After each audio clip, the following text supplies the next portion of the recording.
Well, hello. My name is Jenifer McShane. I hope everyone can hear me. I'm here with a wonderful pleasure to welcome you all to see a marvelous film called At the Ready. It is particularly close to my heart because of the topic, but also the filmmaker.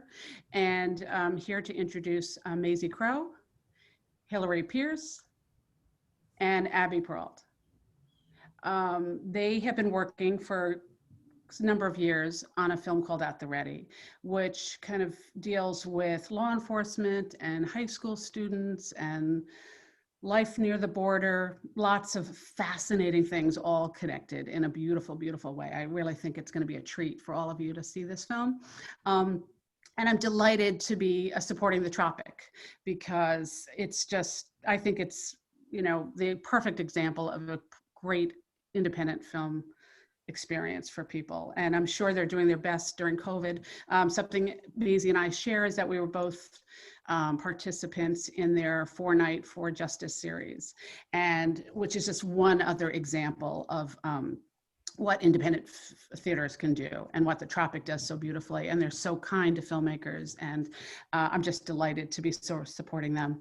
But anyway, getting to the film, as I mentioned, I made a film last year or a year and a half ago called Ernie and Joe, Crisis Cops, and it was set in Texas. And so it's just interesting for me to watch At the Ready because there's some common themes of law enforcement and Texas and a lot of other things. So I wanted to start with that. Maisie, all three of you live in Texas, and what can you share about, like, what draws you to Texas and why tell Texas stories and that kind of thing? So if anyone could speak to that, because I think Texas is one of those states that people think they know a lot about and aren't always kind of on the nail in terms of their perception. So I'd love to hear what you think. Sure. I moved back. I'm from Texas originally, and then lived out of state for many years. And in 2016, moved back to Texas, primarily because I wanted to tell stories from my home state, especially during a time where rhetoric was growing increasingly divisive, and the border in particular was becoming such a talking point in the national discourse. So we started making this film around that time, and it was just so natural to kind of include a lot of what was happening outside, the outside noise, and how that was affecting the three students that we follow in the film. And I hope I answered. I don't even know if I answered the question. No, you did. And one of the things that really spoke to me when I was watching the film is the clear, and something I strive for myself, so I think I really look for it in other films and filmmakers, but clearly respecting your subjects. And you don't always see that, necessarily. And it really jumped off the screen to me. So I was wondering, were you kind of filming broadly and these particular kids kind of rose to the surface when you were kind of getting closer to post, or were you zeroing in on them, exclusively from the beginning? So I was just wondering about that. Abbie and I started filming in 2018, and there were so many kids with stories. I mean, every student has a story, and the stories really span. We spent a lot of time getting to know students one-on-one, and there were some students that we just really connected with and felt like they would bring that sort of energy to the screen and allow viewers to connect with them in the same way. We wanted students who were interested in participating in the film. For me, there's nothing harder as a filmmaker than chasing down individuals who don't want to be filmed. Yeah. Right. And I think for us, it was so important to work with families and students who understood the value in sharing their story and understood what they could accomplish by doing so. And, I think of Christina, who you'll meet when you watch the film, who her family was so affected by the national rhetoric. And it I think it was, they watched the film recently and they were so excited to be able to share their perspective. And they felt like it really got their perspective.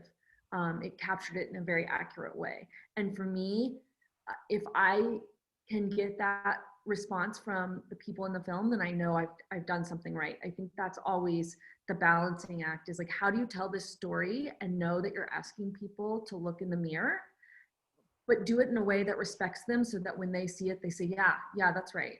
You know, and there's definitely some complicated moments and some vulnerable moments for all of these individuals in the film.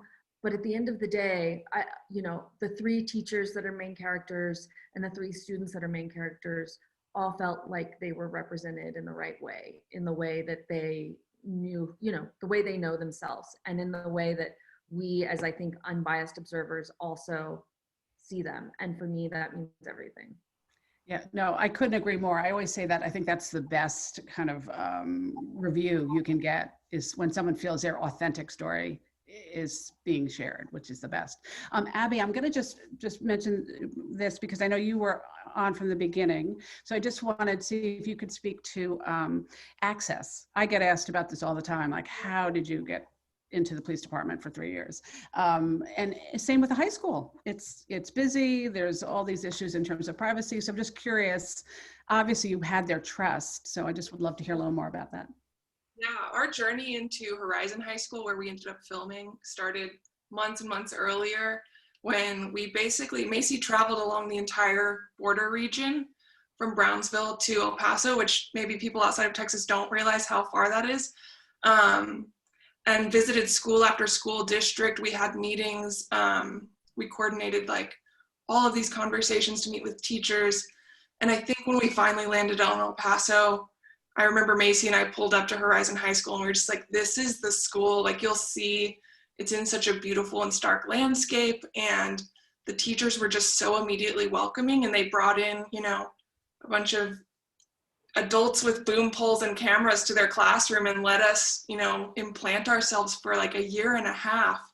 And I think, we're so grateful that they were so open to letting us see their entire school year, their teaching, and letting us like be involved in that way. It was so amazing. But it was, we met with the school district, and yeah, it was a lot of work just to get us to meeting those characters that you're going to get to know and love. Yeah, I'm sure. Maisie, what do you think made them agree? It's a huge commitment to have you there for that long. Like, how long did you film? Like, were you there? Did you have a set schedule, or did you kind of have chunks of time? We were there for a whole year, and actually a semester prior to like our principal photography. And I think it was, the school district has a lot of respect for their teachers and their staff, and they really let us coordinate directly with the teachers about like, well, of course, like, as in every state, there's so much testing that goes on, state testing. And so, we were asked not to come during that. Of course, we respect that. And it was really like constantly texting with the teachers to see what the lessons were for the week, and like when they'd be training and preparing for competition and all of those things. So it was just really keeping a fluid and open conversation with the teachers of the program. Wow. One thing that I hear, and I know, I'm sure you hear or will hear, between the film I made and the film you are about to release into the world, which is very exciting, is there's an unexpected quality to what people may think, or reactions, or just, I love that about it, that there's, I think we can fall into these kind of knee-jerk silos in terms of what people believe, and your film really handles that beautifully. And so I was just wondering, for any of you, were there things that were unexpected for you coming in terms of what you thought you might, you seem very open to whatever your subjects wanted to convey, but I'm just curious because I love that about the film. That's my favorite part about filmmaking, is challenging my own beliefs. So of course, I think we all go in with what we think we're gonna find and the stories we think we're gonna tell. And then things, as you know, always turn out to be more complicated than they appear on the surface. And I think I found that with the teachers, one teacher in particular who you'll see in the film, and then, you know, the same with the students. And it's really about like leaning into those moments that surprise you. Because I think when you do that, you really get to reveal like why these things are so complex and complicated. Hillary, Maisie mentioned you came in towards the end, not the end, but like focused on the post. I was just wondering, were there any specific challenges in terms of, because, you know, I was trying to decide what's my favorite phase of filmmaking. And I love that exciting where you know this is the right character or you're filming, but then in the edit, it's like, like you're putting the jigsaw puzzle together. So I was just curious what challenges you faced in terms of having a whole year and figuring out what your story was in post. Well, we had the, you know, typical challenges. Either Hillary or Maisie. Yeah. Oh, can you hear me? Yes. Okay. Well, Yeah. Maisie can pick up if we're having sound. Sure. If we're, I think, unfortunately, Hillary's in a location where her sound and her internet connection is maybe a little slow. But Hillary came in at a really, for me, a really important time because she had not been in the field.